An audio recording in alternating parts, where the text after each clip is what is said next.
اللہ نے ہمیں زندگی جیسی خوبصورت نعمت دی ہے جو کہ ہر موڑ پر ہمیں کچھ نہ کچھ سکھاتی ہے۔ اب یہ ہم پر ڈیپینڈ کرتا ہے کہ ہم اچھائی کے راستے پر چلتے ہیں یا برائی کے۔ اشرف جب 4 سال کا تھا تو اس کے فادر کی ہارٹ اٹیک کی وجہ سے ڈیتھ ہو گئی تھی۔ اس کی امی نے اسے بہت محنت سے پالا تھا، لیکن بڑے ہو کر ماں کا سہارا بننے کے بجائے وہ ایک بگڑا ہوا انسان بن گیا۔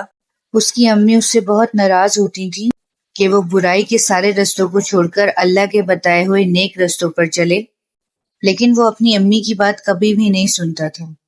ایک رات وہ دیر سے گھر لوٹ رہا تھا کہ اچانک سامنے سے آتی ہوئی تیز رفتار گاڑی سے ٹکرا گیا۔ سب کچھ اتنا اچانک ہوا کہ اسے سنبھلنے کا موقع ہی نہیں ملا، اور تکلیف کی شدت سے وہ وہیں بے ہوش ہو گیا۔ جب اس کی آنکھ کھلی تو اس نے اپنے آپ کو ہاسپٹل میں پایا۔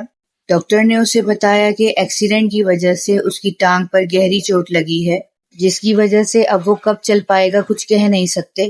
یہ بات سن کر وہ اور اس کی امی دونوں ہی بہت دکھی ہو گئے۔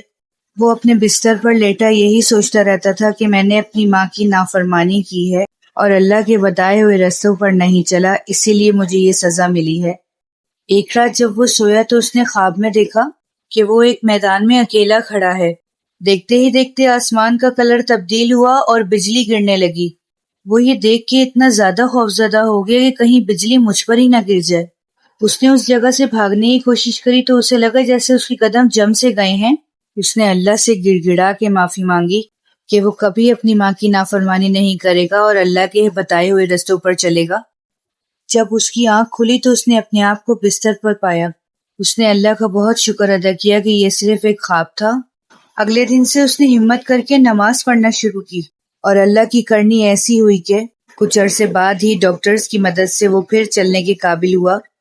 گھر آتے ہی اس نے سب سے پہلے اپنی امی سے ہر بات کے لیے معافی مانگی۔ اسے صحت یاب دیکھ کے اس کی امی بہت زیادہ خوش تھیں، لیکن اصل معجزہ تو ہونا ابھی باقی تھا۔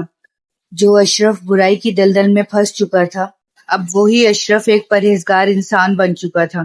اس نے ہر برائی کو چھوڑ کے صرف اللہ سے لو لگا لی تھی۔ وہ اکثر تنہائی میں اس بات کو سوچا کرتا تھا کہ اس دن بجلی کا گرنا اصل میں اس کے دل کو روشن کرنا تھا، کیونکہ اللہ جب اپنے بندے کو ہدایت دیتا ہے تو نہ صرف وہ دنیا بلکہ اپنی آخرت بھی سنوار لیتا ہے۔ آج کی کہانی اگر آپ کو اچھی لگی ہو تو چینل کو لائک، شیئر اور سبسکرائب کرنا نہیں بھولیے گا۔